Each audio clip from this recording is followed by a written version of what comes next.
প্রতিটা মোনাজাতে মায়ের সুস্থতা ভালো থাকার দোয়াই করেন হৃদয়।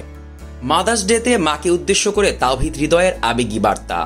মায়ের জন্য চোখের পানি ফেলার কাহিনী শেয়ার করেছেন হৃদয়। জন্মদাত্রী মাকে শ্রেষ্ঠ শিক্ষা প্রতিষ্ঠান আখ্যা স্টার বয় হৃদয়ে। নিজের ফেসবুক পেজে হৃদয় মাকে নিয়ে লেখেন বিশাল বড় করে। পুরো লেখা পড়ে আবেগী হবেন আপনিও। দেশের অন্যতম সেরা এই ব্যাটার জানান, আমার মা, আমার জন্মদিনের দিন প্রথম খবর পাই তোমার ক্যান্সার। সেদিন প্রথম বুঝতে পারলাম পুরো পৃথিবীর বিনিময় হলেও আমার তোমাকেই দরকার। এরপর তোমার সেই কষ্টের পুরোটা জার্নি ছিল আমার চোখের সামনে। তোমার ঘুমন্ত চেহারার দিকে তাকিয়ে কত চোখের পানি ফেলেছি তার হিসেব নেই। তুমি ঘুম থেকে উঠে আমার চোখ ভেজা দেখবে বলে নিজে আবার সেই চোখের পানি মুছেছি। তুমি ক্যান্সারের সাথে লড়াই করেছ, আমি প্রতিনিয়ত তোমাকে হারানোর ভয়ের সাথে লড়াই করেছি।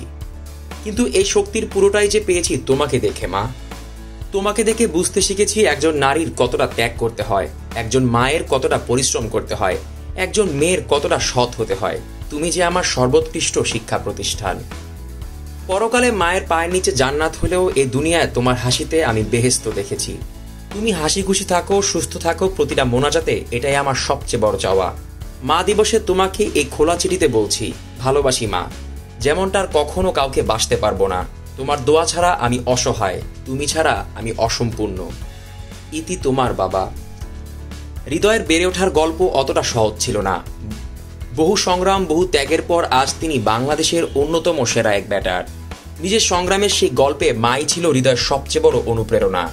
আর মায়ের প্রতি এমন অগাধ ভালোবাসা, সম্মান আর শ্রদ্ধাশীল হৃদয়ও আমার আপনার সকলের রোল মডেল। তাওহীদ হৃদয়, আপনি অনেক বড় হন, অনেক বড় ক্রিকেটার হন। নিজের মাকে দিন পৃথিবীর সব আনন্দ, এই প্রত্যাশাই করবে দেশের ভক্তরা। আপনার লেখা এই খোলা চিঠি নিশ্চয়ই পৌঁছাবে আপনার মায়ের কাছেও। তিনিও হয়তো কাঁদবেন, তবে এবারের কান্নাটা হবে সুখের, আনন্দের আর গর্বের। Zeeshan Ahmed, BD cric time.